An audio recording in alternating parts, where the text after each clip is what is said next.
Hello guys, hello Fire Sign, hello Leo, Aries, Sagittarius. Welcome dito sa aking channel, Kapalaran 888. Welcome, Fire Sign, Leo, Aries, Sagittarius. Alamin natin kung anong messages, vibration, gabay energy para sa inyong lahat. I hope na makaresonate ka dito sa barahang to or sa message na to, Fire Sign, Leo, Aries, Sagittarius. And ito ay collective, general reading. So, pwedeng makaresonate o hindi kayo. Depende sa kung ano yung message na dumating. If feeling mo hindi resonated sa'yo, huwag mong i-pressure yung sarili mo kasi pwedeng resonated dito sa mga iba na fire sign na naghihintay. Okay. So, nakafocus ka ngayon sa pera, sa earth magic, activation, wind, fairies. So, nakikita ko sa'yo dito, fire sign Leo, Aries, Sagittarius, na sobra kang busy, sobra kang nag-aalala or abala. Abala. Yung iba sa inyo dito is sobrang abala sa pagtatrabaho, pagnenegosyo, pagkakalap ng information, lalo doon sa mga naghahanap ng trabaho, naghahanap ng pwedeng may negosyo or pwedeng maging source of income. Activation siya ng earth magic. So, ibig sabihin, may tangible things, merong pera. It's money. 15 tayo eh. October 15. So, 15 is 1 plus 5 is 6. So, it's balance. So, today, sinasabi na posibleng may mag-activate na financial success or financial new beginning sa buhay mo. Pero, kung makikita mo or mararamdaman mo, wala pa siya. Parang hindi mo pa nakikita ni anino or ni kung ano pa man tungkol sa perang ito. Pero, kung makikita mo dito, yung earth magic is literal talaga siyang tangible things, money, physical, earthly, material, pera. And yung activation, ibig sabihin, nag-activate pa lang, nagsisimula pa lang. So today, posibleng nagsisimula pa lang yung magic sa financial magics or kung ano man tong financial success na darating sa'yo. Okay? So be patient.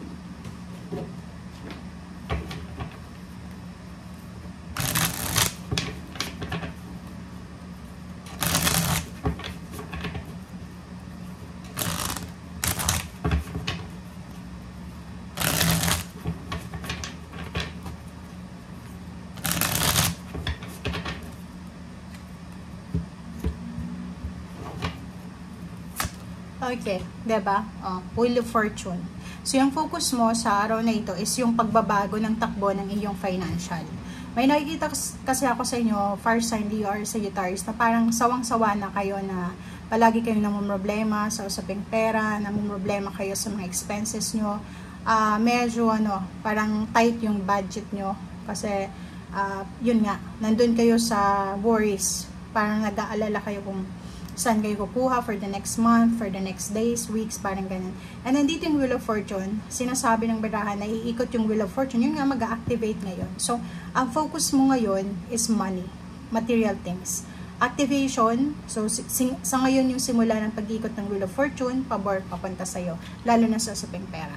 Diba? Isa confirmation guys, na pera ito. Pera yung parating, pera yung mag-activate, pera yung magsisimula, pera yung magbubukas. Okay? Siguro yung iba sa inyo sa sobrang trabaho, sa sobrang workaholic, makakaramdam kayo today ng pagod.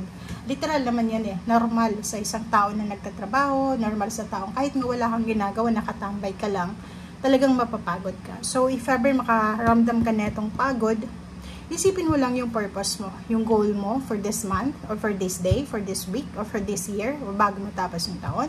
Bakit ka nag-iipon? Bakit ka nagtatrabaho? Bakit ka nag-tsa-tsaga or bakit ka ganun ko, ano yung bakit mo, 'di ba? So magpahinga if kailangan magpahinga, ituloy kung ready na, kung kaya na. So wag mong i-pressure yung sarili mo. 'Di ba? So kung makikita mo dito, sinasabi sa iyo na if pagod ka, masama yung pakiramdam mo, hindi mo kaya, wag mo munang ituloy. Magpahinga ka muna, mag-pause ka muna. Pause muna and relax.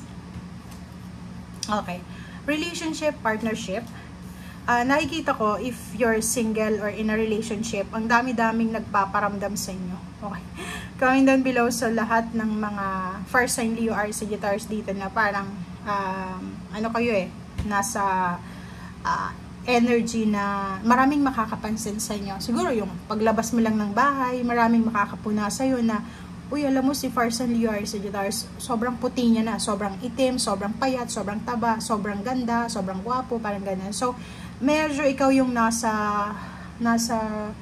center of attraction, spotlight ngayon. Maraming mga mapapansin sa'yo, lalo na sa physical mo, okay?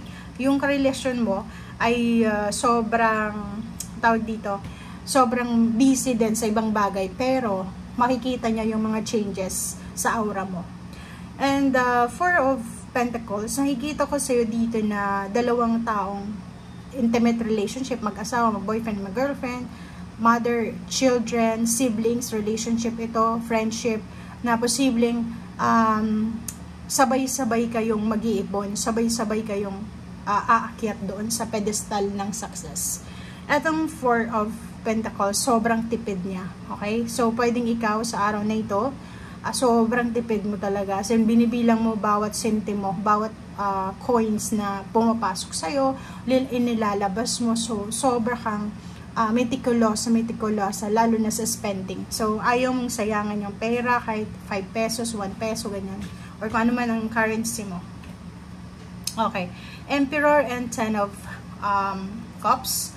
At ang 2 cards na to is nagsasabi sa'yo dito, Farsan Leo Aries Sagittarius, na malapit na yung empowerment, malapit na yung success, malapit na yung recognition. Pwedeng may family members ka na naghihintay na lang ng promosyon, is either promotion sa trabaho, society, sa kung saan pa man.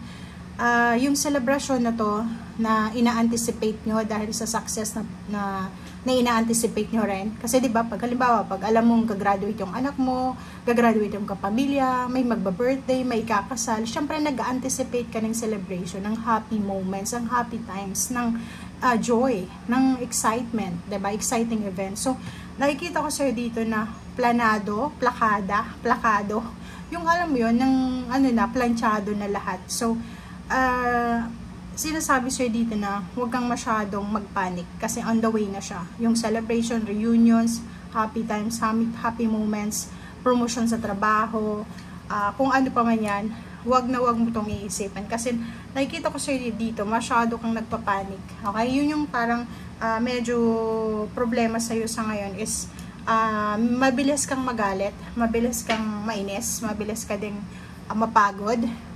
Ang nakikita ko sa'yo dito, isip ka ng isip. Yun lang yung problema, hindi ka makatulog sa gabi. Pwedeng hindi ka makatulog sa gabi sa sobrang pag-aalala, yun nga sa financial mo, emotional, and at the same time, yung iba hindi makamove on sa kung anong problema nila emotional.